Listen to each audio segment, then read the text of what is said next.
هاي السلام عليكم. اليوم انا وصاحبي يا سيدي باش نحكوا على حياتنا اليوميه. فالسخانه هذه القياسيه البريود هذه. هاي يا سيدي احنا الفقراء ديما ما نحكوا علينا احنا الفقراء، لا بس عليهم هذوكم وجوهم. الفقراء سيدي احنا في المتروات والكيران واكل العروقات وريحه البضابط انا ما نقول لك انت ما يخفيك.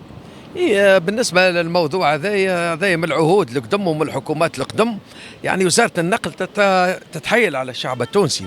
الكار كيما نقولوا من الترميم، من اول ترمينيس للاخر نتاعها، من اول محطة لاخر محطة كيما نقولوا، هي تهز كيما نقولوا مثلا 50 واحد. هما شي يعملوا لها؟ يخلوا المحطات معطلة، فهمتني؟ ومن بعد يبعثوا كار واحدة باش يتعبوا المحطات، يهزوهم حمص وزبيب معناها على بعضهم. فهمتني؟ يعني هما مرسكين على الشعب التونسي. يعني انت المواطن التونسي يقص التذكره نتاعو وماهوش لاقي بلاصه، يعني ساعات ما يعني ساقيه زوز ما يلقاش وين يحطهم، واقف على ساق واحده وما تعنكش في الحديد. والروايح تفهم فيها كل واحد ماك تعرف، وسخانه وزيد زياده يعني مش نظيفه، الكار الغبابر في وسطها. فهمتني؟ وروايح وماهيش نظيفه. فهمتني؟ وماهيش لايقه ضربه واحده. هما ناس من العهود القدم متحايلين. هما تاريخهم أظلم. وزارة النقل من عهد الحكومات الأقدم، في عهد من العهود مشاو لألمانيا، عندي عليها حكاية، مشاو لألمانيا باش ياخذوا كيران من غادي. فهمتني؟ خذاو من عندهم كيران، قالوا لهم تعملوا لنا فيهم يعني موديفيكاسيون. هذا في العهود القدم. عرفوهم باش يتحايلوا على الشعب نتاعهم، لكن ما يهمهمش، هما ما يعنيهمش. فهمتني؟ باش يبيعوا لهم، عملوا لهم كيما يحبوا هما، نحوا الكراسي وعملوا لهم الموديفيكاسيون. به كي جاوا لهنا اش عملوا لهم المانيا؟ خلطوا عليهم وصوروهم كيفاش العباد كار مثلا تهز كيما نقولوا 50 مركب فيها مثلا 200 و300 واحد، والباب محلول والعباد تفهم فيها شاده كي وساقيه لبرا. جاوا خلطوا عليهم، صوروهم، عملوا لهم فيديوهات، خبوهم غاد. كي جاوا بعد كيما نقولوا مده معينه، قالوا لهم الكيران اللي بعثوهم لنا راهم يعني ما همش كيما يلزم. قالوا لهم انتم رانا عارفينكم باش تحايلوا على الشعب، من اللي قلتوا لنا تعملوا فيهم موديفيكاسيون وتنحوا الكراسي عرفناكم احنا متحايلين، لكن احنا باش نبيعوكم ما يهمناش فيكم.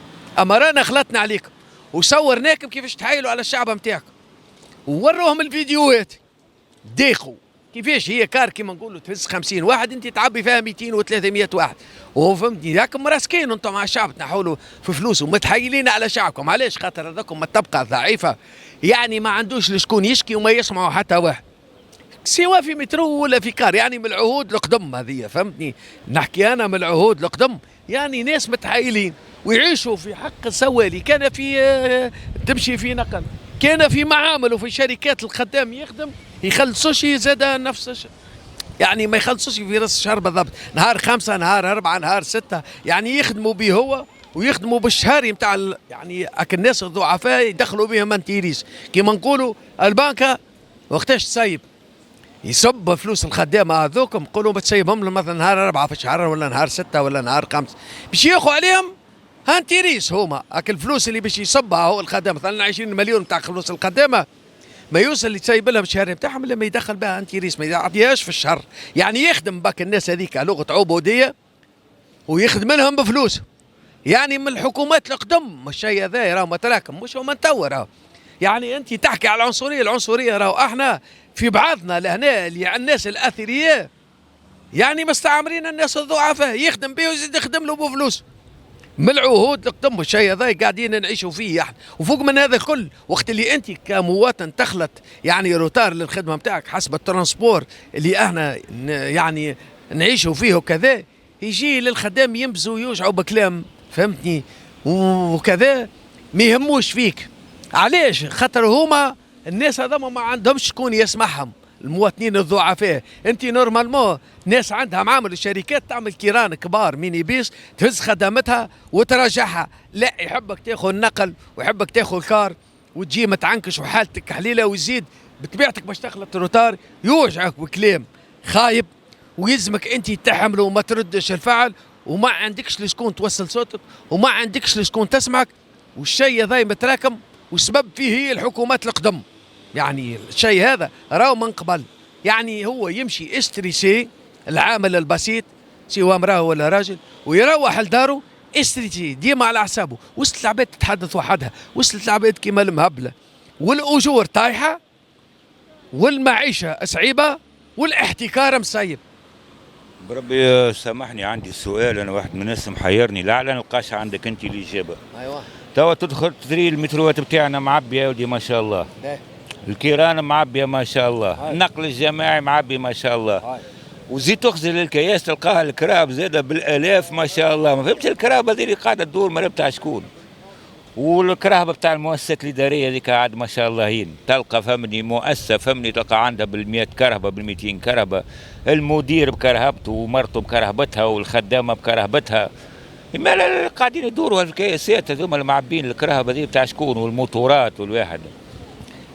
بالنسبه لنا احنا عندنا ناس في التوب اغنى من الناس اللي في يعني في اوروبا، وعندنا ناس تحت الزيرو، مش في الزيرو، تحت الزيرو اللي كنت نحكي عليهم انا، تحت الزيرو يا ولدي احنا منهم التحت لتحت، وهذاك معنا نوعيتنا نحن ما شاء الله. يعني وراو عامة الشعب يعني اللي ترى فيه انت هذاك خاطر يعني باين، اما تبقى الهشه هي اللي اكثر من الشيء هذاك، خاطر هذاك باين لك. الناس اللي عندها الاثرياء ذي تلقاه هو عنده كرهبته وبنتها كرهبتها، والمراه اللي تخدم عنده هذه تفهم فيها عمل لها كرهبه، فهمتني، والعائله كلها والبرسونيل عندهم الكرهبه نتاعهم. يعني هذاك الشيء هذاك من الناس الاثرياء. اما انت كي تجي تتبع الناس الضعفاء هاك تشوف فيهم في النقل وفي الكار وفي كذا، وما توصل له ما يعملكش من يبيس باش تجيبك الخدامه من تجيبهم، لا تجي في الكار ويزيد يوجعك بكلام خايب، في المترو يلزمك بالسيف عليك تجي تخدم ويوجعك بكلام خايب ويهينك وما تلقاش حق. لا اتحاد شغل يتكلم عليك، يقص لك من شهريتك اكبر ما تحايل هو الاتحاد الشغل، يقص لك شهريتك وما قاش ما هوش قاعد يتابع على القطاع الخاص جمله. انت هاو بالادله والبرهان عمرك شفت فهمتني الاتحاد خرج يتظاهر من اجل القطاع الخاص ومن اجل الناس الضعفاء؟ من باب المستحيلات. وقت اللي هو من شهر متاعهم يتقص لهم من غادي لغادي ميزابه متاع فلوس، اكبر ما تحايل هو الاتحاد. بالنسبه لي انا نداء من هذا المنبر، الفلوس هذيك يا خويا ترجع للناس الزواوله، وهو مش يدافع عليها، تتقص خويا تتنحى من الحساب. علاش التحايل؟ انت ماكش قاعد تدافع عليهم، هما هاو في النقل ماكش قاعد تدافع عليهم، في اللي يخدموا في المعامل والشركات ماكش قاعد تدافع عليهم. الناس يخلصوها بعد راس الشهر وياكلوا لها في فلوسها. السجيقات قاعده كما هي، كي جات الثوره لفوا عليها. المناوله، لا المناوله قاعده هي قاعده 12 ساعه. اللي يعقل في الوقت هذا يخدم فيه في المناوله في العسا في السجيقات من 6 متاع العشيه من 6 متاع الصباح ل 6 متاع العشيه، ويعطي فيه في 400 دينار في الوقت هذا. هل يعقل؟ ويزيد يقص له تعمل يعني على حساب الاتحاد وكذا، وهو مش قاعد يدافع عليه. يعني هما من بعد 2011 لفوا على الثورة. الناس هذوما الأثرياء وعندهم العقلية متاع العبودية، عندهم العنصرية، يحبوا هما يعيشوا على حساب الناس الضعفاء هذوما. اللي يخدم في الدولة هو الناس الضعفاء، والناس الأثرياء عندهم العنصرية. وين هي منظمة الأعراف؟ ما هي اللي تحدد الأجر متاع العامل؟ اشبهها ما تتكلمش. وينو الاتحاد؟ شبيه ما يتكلمش على الناس الضعفاء؟ خويا هو الحديث بقيه، وموضوعنا يبدا من حاجه راه متشعب وتلقى روحك داخل في 2000 موضوع اخر. على كل حال معناها نقعد كل عام واحنا نفس الحكايه هذه، وسائل النقل اللي هي ماشيه وتتدهور مش ماشيه وتتصلح، وباش نقعدوا كل عام نشموا في ريحه الضابط ذا اللي مكتوب علينا الضبوط هذا، نقعدوا نشموا في ريحته والاكتظاظ حتى للنسان يا ربي فماش ما نعملوا حتى بسكليت كما الخلق. بالنسبة لي أنا الموضوع هذا هو العقلية مربوطة بالعقلية، العقلية متاع الناس الأثرياء عندهم العنصرية وعندهم العبودية، ويحبوا ديما العامل ديما الأجر طايح والاحتكار مسيب والغلاء متاع المعيشة، باش ديما ما يخلطش، باش ديما يخدم فيهم وهما يعني يبقوا العقلية متاعهم هي. والشعب هذا يبقى ديما هو خاطر ما عندوش منظمة الأعراف، عمرها ما شفناها حددت الأجور. يقول القايل انت تخدم فيه ب 400 دينار، هل يعقل؟ وين هي منظمة الأعراف؟ وين الاتحاد؟ شبيه ما يتكلمش على القطاع الخاص؟ هاي المظلمة اللي يعيشها اليوم تبقى الهشة، انا نعيشوا فيها اليوم، وقت اللي انت الضرائب مثقلين عليه المواطن. يعني احنا اليوم نعيشوا في بعضنا لهنا، نعيشوا في عنصريه كبيره، نعيشوا في بلاد فيها العبوديه في بعضنا. القوي ياكل في الضعيف، ما هو واحنا مشينا في العفس. شوف خويا تصديق لكلامك، أي. ما هو هذا كل الهم اللي احنا فيه. علاش؟ لانه من اول الدنيا لتو الامر ديما يسند لغير ذي اهله. هذاك علاش ما نلقاوش الحلول، على خاطر الامر يسند الى غير ذي اهله. ايه بالطبيعه. وهذا مقياس الحديث. الرسول صلى الله عليه وسلم يقول وقت سالوه الرسول صلى الله عليه وسلم متى الساعه يا رسول الله؟ قال لهم اذا اسند الامر الى غير ذي اهله فانتظر الساعه. فهمت؟